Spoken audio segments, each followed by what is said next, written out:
The cost of IT in business can be staggering. From hardware and software expenses to services like internet and phone, you don't need to spend a fortune on IT to succeed. If your organization spends more than $500 monthly on any service, or you're considering signing a long-term contract, IT Enabled can help you manage your technology and minimize your costs. Contact us today to schedule a free consultation. IT Enabled, we're here to help.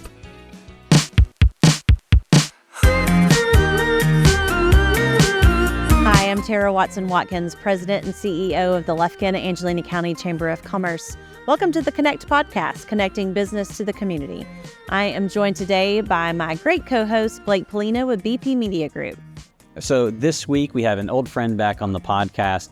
Tara Hendrix with Visit Lufkin is here to talk about tourism and how important it is. And we learned some really cool data about the people who are coming to our area and how they're spending money. So let's jump into that now. Well, we are always thrilled when friends get to come back on our podcast. And today we have Tara Hendrix, who is the Executive Director of the Convention and Visitors Bureau with the City of Lufkin. Welcome. Absolutely.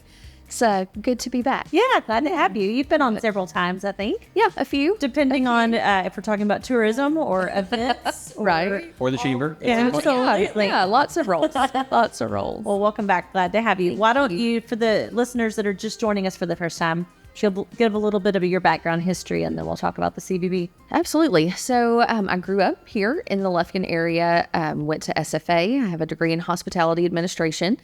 And then my parents weren't quite sure what I was going to do with that exactly. I think at that point, I envisioned myself as J-Lo with the headset, and we were going to be doing weddings and all of those fun things. But soon after, moved to the Austin area, worked for some off-premise catering companies, event planning, and then moved into the opening of the Hyatt Lost Pines, which is in Bastrop. Enjoyed that. Convention services, planning large corporate events. And then had the opportunity in, I believe it was in 2012, we moved to Omaha, Nebraska, and was the Director of Corporate Hospitality for Union Pacific Railroad. So Union Pacific has a fleet of 42 vintage train cars. It's just the coolest story every time you come there. It's so fun. And so it was trains, planes, and automobiles. I took our board of directors, the president, CEO, any entertaining officials, elected officials, that sort of thing. And we went everywhere west of the Mississippi by train. So we would take the Sunset route from El Paso across to LA. We would go from Omaha through Wyoming up to Boise, Idaho, Pocatello, Spokane. I've been up Route 1 by train along the California coast. That's got to be beautiful. Awesome. Yeah. So part of that was just organizing the travel, but then also creating the consists, developing what train cars we needed, whether we needed sleepers, diners, coaches, observation cars, which are basically just big glass boxes that we would sit and just watch the world go by via train. And so, yeah, it was a great experience. But then in 2015, Union Pacific was making some shifts, and they laid off about 500 people in one day. That was kind of mass chaos at the corporate office. Sure. Yeah, but, God provides. And we had the opportunity to come back home, and I think we would not have made that decision on our own doing, but it was by far the best decision we ever made. So we moved back to Lufkin, started here at the Chamber of Commerce in 2018, enjoyed all of that, meeting all the different connections, building my resume, understanding exactly what Lufkin has to offer and why we say you'll love Lufkin. So that was huge. And then about a year and a half ago, I had the opportunity to move over to the Lufkin Convention and Visitors Bureau, or as we just started calling it, Visit Lufkin. It keeps it simple. So I'm now the Director of Tourism and Marketing for the City of Lufkin, and enjoying what all that means. So developing that role and building a team and promoting Lufkin as a tourism destination. I was just thinking about the first time that I met you. You walked in my office when I was the CDB director here at the Chamber, and you handed me your resume and said, I have moved back to town and I'm looking for a job. And if I could have hired you on the spot, I would have hired you, because I thought, oh my God, she's got everything we need. And of course, I didn't have anything open, and I wasn't with the chamber at the time. Yeah. So it's such a small world of how things come back together full circle. And I know it. And I think when we came back together at the chamber, you still had my resume. I did. Yeah. So I have a file in there that says potential resumes. That does not surprise me at all. That seems like a very terrific. Just in case I need to pull back on someone. Well, and like I said, God has provided so many things for our family through this season. And, our friends, our family, our girls are friends. Right. Like Lufkin is more than just a place to visit. It's our home. And so I'm glad to be back and to serve in this capacity. That's great. So, well, you're doing a great job. So let's talk about the role of the Convention and Visitors Bureau, because I think so many people get it very confused with the chamber. Yes. I always found that. What does the chamber do? What does the CDB do? And how do you differentiate yourselves? Yeah, they both have a Tara, so I think that. Yeah, it's not confusing at all. Oh no, because people call, and then our voices are somewhat similar. And you both worked at the same place, and so we've switched place. Yeah, it's very. We've answered a lot of phone calls for each other. Yes, and emails. And, by the way, you just had this conversation with such and such. The biggest thing that I've seen so far, yes, I think the chamber, we both share credit in a lot of things, as far as who does the Forest Festival, who does Spring Fest, who does, this and that. I'm okay with that, as long as Lufkin gets right. Yeah. So that to me is no problem. The hard part, I think, is the convention side of it. So when it's the Lufkin Convention and Visitors Bureau, they automatically assume we are in charge of the convention center. Right. And so that was one reason. And then it's even more confusing because our office is in the convention center. Yeah. So that was one reason why initially we kind of rebranded. That was one of the very first things that we did when I came on, is that we switched from the LCVB to just Visit Lufkin. You had changed when you were there the website to Visit Lufkin. Our Facebook page is Visit Lufkin. Let's just keep it clean and simple, so that way people know exactly who they're looking for. I'm a visitor. I'm bringing in visitors. I'm going to go to Visit Lufkin. So that, I think, was a huge part. But our official role is that we are the official destination marketing and sales organization for the City of Lufkin. Mm-hmm. So our job is to promote Lufkin as a attractive leisure travel and tourist destination. So does that mean people that are just looking for family vacations? Is that sporting events? Is that bass fishing? Is that, people that are on a food and wine tour kind of through? Yes. And it's all of it. We encompass everything. Basically, what we mark as a visitor is anyone who resides 30 miles outside of Lufkin or Angelina County. Visit Lufkin is different because we're not just Lufkin. We are Angelina County. So we promote everyone. We promote the Davy Crockett National Forest, the Angelina National Forest, Castle Boykins Park, anything and everything that happens inside Angelina County. We do our best to promote that resource or that leisure destination. So anyone who resides 30 miles outside of Angelina County is considered to be a visitor or a day traveler to the area. So what's the big draws for people? What's generally bringing people to Lufkin? Those are good questions. Yeah. Well, we know, so one of the first things that we did was try to find that research, right? So I am very data driven and wanted to have a software that would help us to track who's coming, why are they coming, what are they doing here? And so what's interesting about some of that is that we know that our visitors, through this data mining software, 28% of all of our visitors are 65 plus. Mm-hmm. They're coming to visit. Blows my mind. Yeah. I mean, when you think about it, we're still a retirement destination, even though we don't consider ourselves that. Right. No, but I think what we're finding is that generational travel is one of the number one trends right now. And so if you're thinking about it that way, people are coming to Lufkin, they're visiting their families, or they're coming here for that family environment for that family destination. So you do have Lake Sam Rayburn. There's over 130 Airbnbs around the lake. And so a lot of people are looking at those short-term rentals for that multi-family, multi-generational travel. One of the biggest ones is our campgrounds, the United Pentecostal campgrounds. That brings in a tremendous amount of tourism to the area.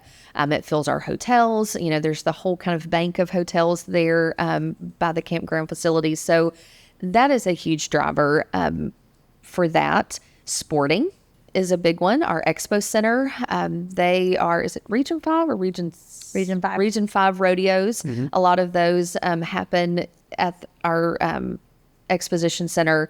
And so that's a huge driver. Even baseball tournaments, softball tournaments, those are all big drivers. We promote, like I said, the forests. So we just met with YOLO, Texas. I don't know if any of y'all have seen that.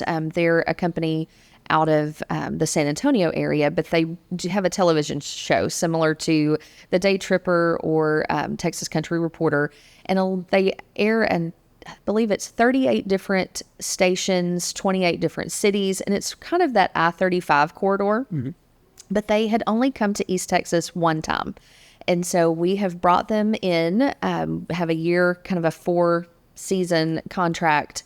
And we just spent a whole day out at Boykin Springs Recreation Area, at Castle Boykins Park. They went out on the lake, did a little fishing. I believe the host, that was the first time she had ever fished. That's awesome. Oh my gosh. Yeah. And then...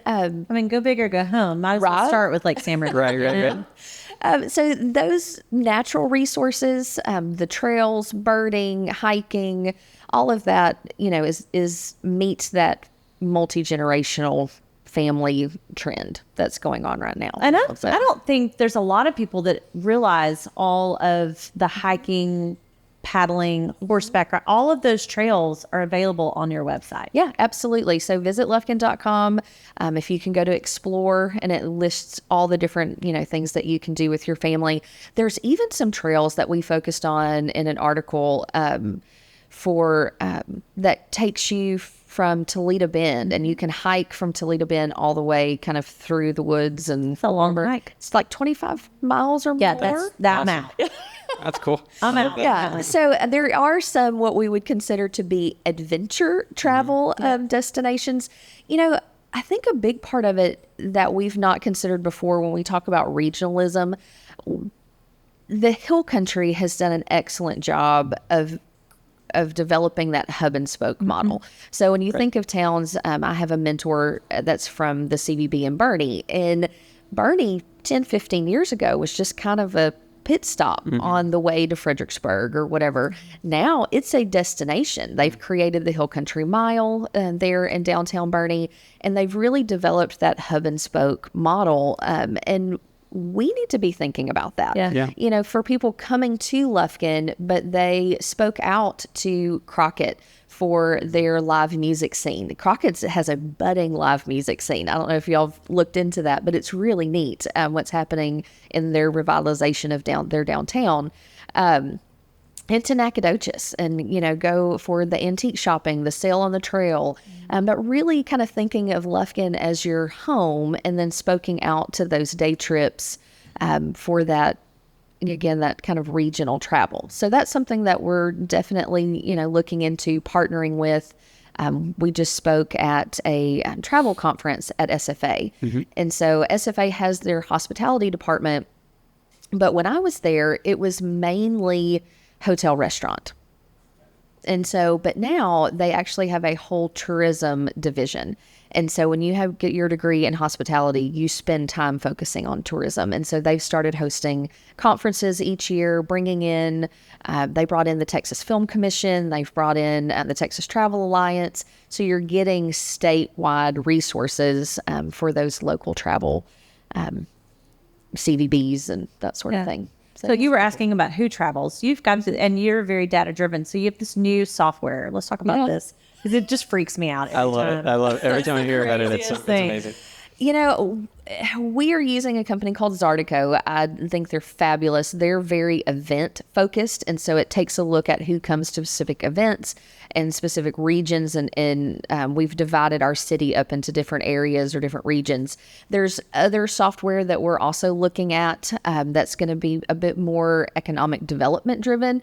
And so just using this data has been really interesting. So what they do, like I said, is that 30 miles. So if your cell phone, if you have an app on your cell phone that is connected to this company, which, by the way, when you Probably agree, all do.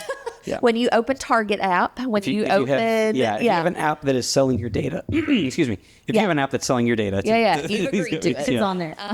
So, and the interesting thing is that somebody said, well, but my cell phone is registered in Lufkin. My parents live in Lufkin, but I go to school in College Station. So I'm not tracked as a visitor. Oh, no, you are. Because when your cell phone plugs in overnight in a certain location for over 30 days, that becomes your new home. Mm-hmm.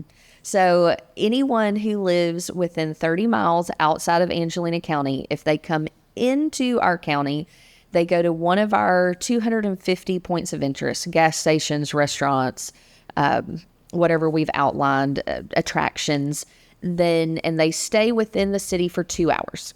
Okay, so they could pull up at Walmart, go in, grab something, and then head on the way. Those people aren't tracked. Mm-hmm. You have to stay within the city for 2 hours. Then you are considered a traveler. So then they start tracking you. Are you in the city for more than 8 hours? If you are in the city with more than 8 hours or overnight, then you're considered an overnight guest or day traveler. So it divides all of that information out. It tells us what region or what area you come from, what city you come from, zip codes. And then the other creepy part is that it matches you to anywhere you swap your credit card. So if you swap your credit card while you're here, then it anonymously matches your data. And so it lets us know how anonymously in quotes. Yeah. I don't know that, you know, who you are, but someone does. So they give us the anonymous data. So we take a look at that. And so for 2022, again, you have to open an app while you're here. Like there's certain things. So we know we're missing. So it's not catching all of it. No, but it's giving it is not catching everyone. A good idea. But it is giving us Giving you a good sample. general a sample. That's exactly right. So it gives us a sample size. So we know that in 2022, there were over 45,000 visitors into Lufkin, and they spent around $43,000. Now we know that there's more than that, but that does not include cash, and that doesn't include anything that you might have purchased online while you were here. So that's actual. So if you purchased your hotel online, then it didn't track that. But if you went to the hotel and bought a water or a snack, then it would catch that. So from those 45,000 people, we know that 28% of them are 65 and older. 24.8% are between 55 and 64, and then 23.9% are 45 to 54. So we have a more mature demographic that's coming into Lufkin. One of the things that I find really interesting, because we use this data on knowing how to market Lufkin, right? Mm-hmm. So people say, well, I haven't seen any of your advertisements. Well, good. Yeah, right. If you live in Lufkin and you see our advertisements, I've not done my job. Right. Exactly. But where do I advertise, right? Yeah. Well, so people would, by this information, it tells us that 25% of all of our visitors come from the Houston area.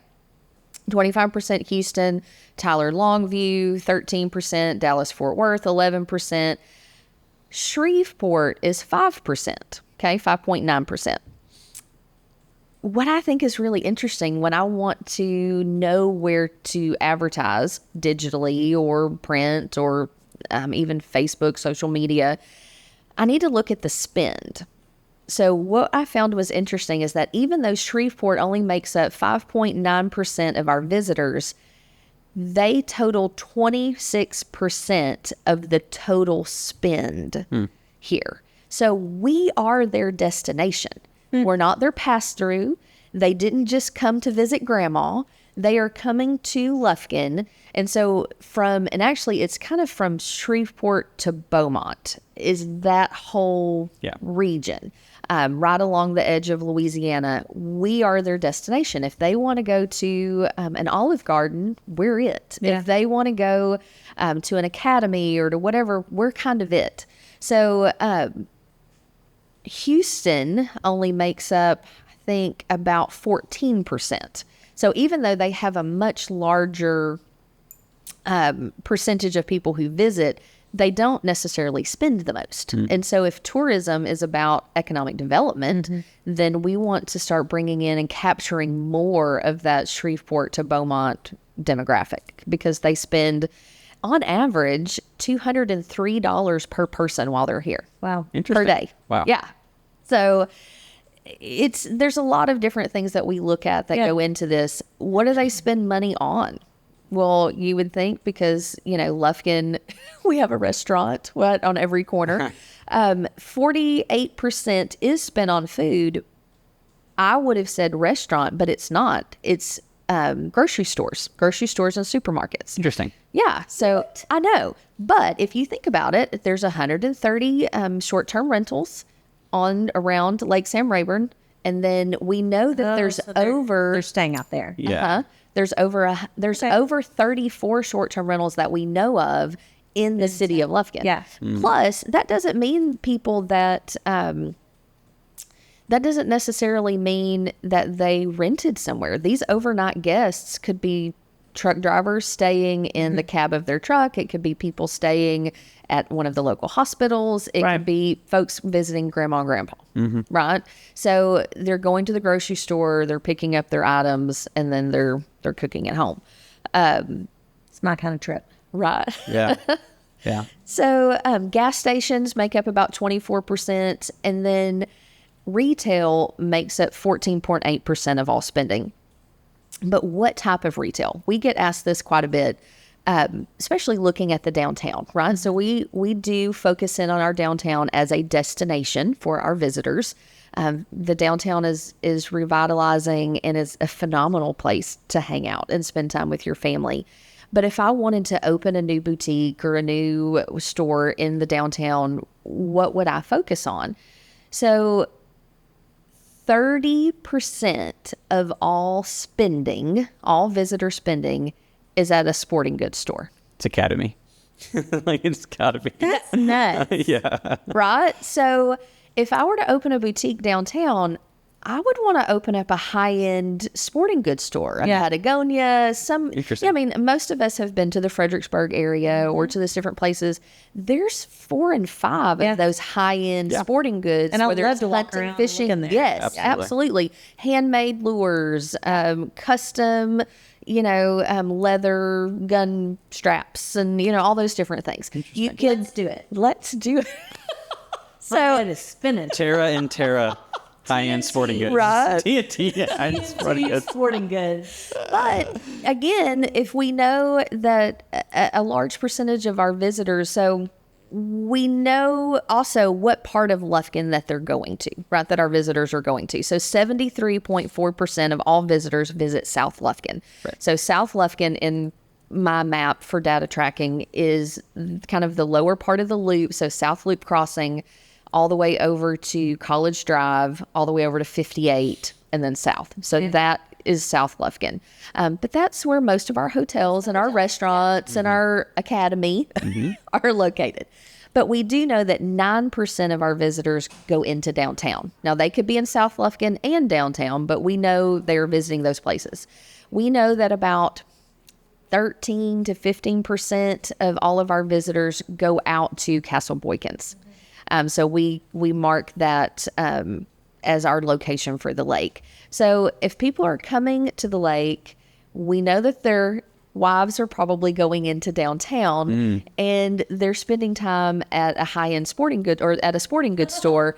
Why not? They need to be at TNT's. Right? TNT. Why not, have something downtown for the wives to shop at, pick up something while the guys are out fishing or hunting or whatever, or guys too. So Yeah, cool data. I think it's I love amazing. that. You get people who are coming into town, they're going to academy, they're buying groceries, and then they're going to the lake. Like, that's probably a big... So we used to do business with Academy, and the Lufkin store is one of their highest volume stores. Like, I can't remember what the exact number is, but it's in the top 10 or 5. Like, it's a wildly popular store. And I want to say led the nation in deer corn sales for like a long time. So me at all. it's not shocking that, I mean, that a lot of people are going. And when you look at us as a region, like, that's the only Academy within, New Caney, like, Tyler, New I Caney. remember So when Brent and I started dating, he was like, on the first day of deer season, he wanted to know if school was out. I was like, what do you mean is school out? He was like, well, school was out in Hughes Springs on the first day of deer season. I'm like, should be, though. It should be, because nobody shows up. Yeah. No, dear, it's not. So that doesn't surprise me that it was the number one deer corn. that's So interesting. we've talked about all of this, but I mean, people that don't understand tourism don't understand why it's so important. So why is tourism important? Why does it matter? Well, tourism means jobs, right? So the Texas Travel Alliance states that 1 out of every 10 jobs in the state of Texas is supported by travel and tourism. So what does that mean for Lufkin? In Lufkin, we can count over 1,000 jobs are directly related to tourism. So that's hotels, restaurants, our airport, attractions, destinations, and those jobs bring in about $26.2 million in annual earnings. So that's huge for our area.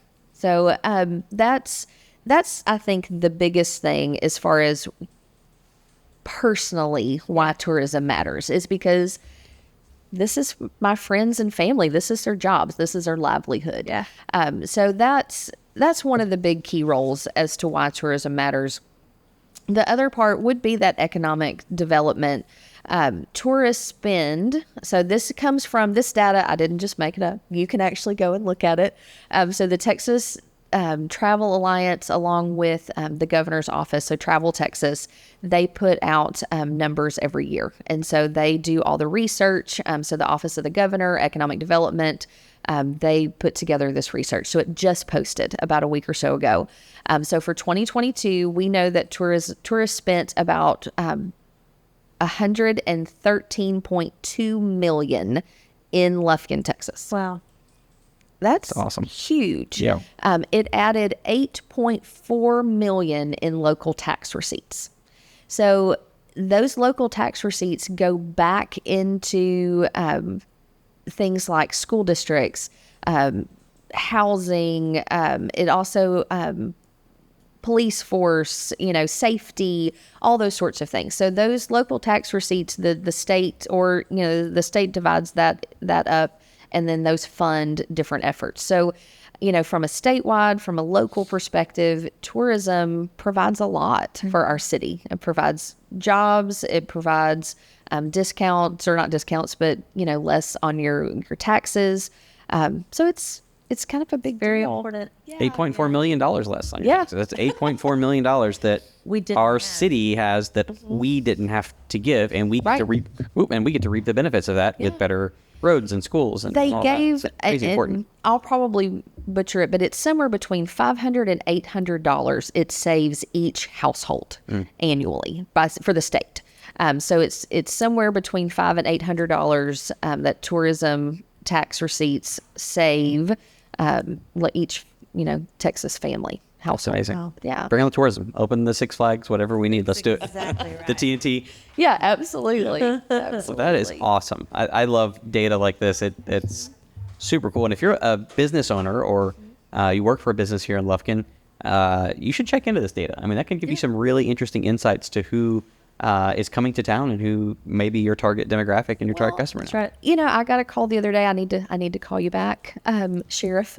But I did call you back. But We're going to assume she's called you back between now and when this episode comes out. but yes, I have called. I did email back. But he called me yesterday, so I need to call him back. But for the sheriff's department, there's a need on the lake for a sheriff on the lake with all of these people that are coming in. But how do they prove it? How do they get the data to know whether or not those people are visitors? Are they locals? What's the different combinations? And so these are things, this information we can share with anyone. So if you have questions, whether you're a city entity or county or a local business, give us a call. We can share whatever information we have with you. The Museum of East Texas, I met with them the other day, and they were looking at their hot funds and, trying to figure out how to advertise the museum and advertise it in a way that would be, you would get the most bang for your buck and be most beneficial. And so we sat down, we pulled all the numbers, we looked at who visited the museum, where they came from, how much money they spent while they were here. I can push things all the way down to a week and a day, or a month, a quarter, or a year. And I think the data gives me about 3 years prior. So we can go back and kind of look at what's happening year over year and how things are increasing or decreasing, and help you market your business effectively. And this is a free service, so take advantage. Call Tara and take advantage. Absolutely. Just to finish up, you mentioned multi-generational travel. And that's definitely a travel trend for 2023. Are there any other travel trends that you see happening? Absolutely. So privacy is still a desire. Short-term rentals are not going anywhere. So that is something that we need to figure out as a city and as a county. There's not a lot of regulation on that because the state allows each county or city to kind of decide if they're going to put a tax on that or different things. So those things are in the works. But short-term rentals, that is, I think, the future of travel, especially for larger families. Wellness travel is a thing. So we, especially since COVID, but even after, we want to unplug. We want to get away. We want to turn the cell phones off. We want to shut down the laptop. And what a better way to do that than to come to East Texas. Come to the Piney Woods, turn your phone off, turn your laptop off, and go for a hike. Go out through the Davy Crockett National Forest, hop on one of the rivers and go on a paddling trail, unplug, and really kind of reset that mental health through travel. Then working from anywhere isn't going anywhere. Yeah. So I think that's what's interesting about how our country has changed, or how the world has changed since 2020, is remote work. And I have meetings all the time. I do Zoom meetings with different people, and they're like, oh, I'm on vacation, or my family went up to this and that. And so the kids are running around in the background and they're on a Zoom call. Yeah. And so that is... I'm okay. Absolutely. Yeah, it is. So we're working from anywhere. There's not just set vacation days. You can kind of vacation and work all at the same time. And that's a big deal for us. And in this community, we have those resources available to let people come and experience the outdoors and what we have to offer, and still get some work in. So those are kind of our 4 big travel trends for the state that they're promoting. And so we are looking into those as well, and kind of promoting Lufkin and Angelina County in the same way. That's great. I love that. That's awesome. Well, thank you so much for sharing all this. Is super. And I love episodes like this, where it's just like, if you can come just like completely subvert my expectations on what something should be, like, I am totally here for it. So awesome. That's awesome. Thank you so much. Appreciate you coming on the podcast and joining us. Please go check out these resources. Reach out to Tara, blow her phone up so she'll have more people to call back.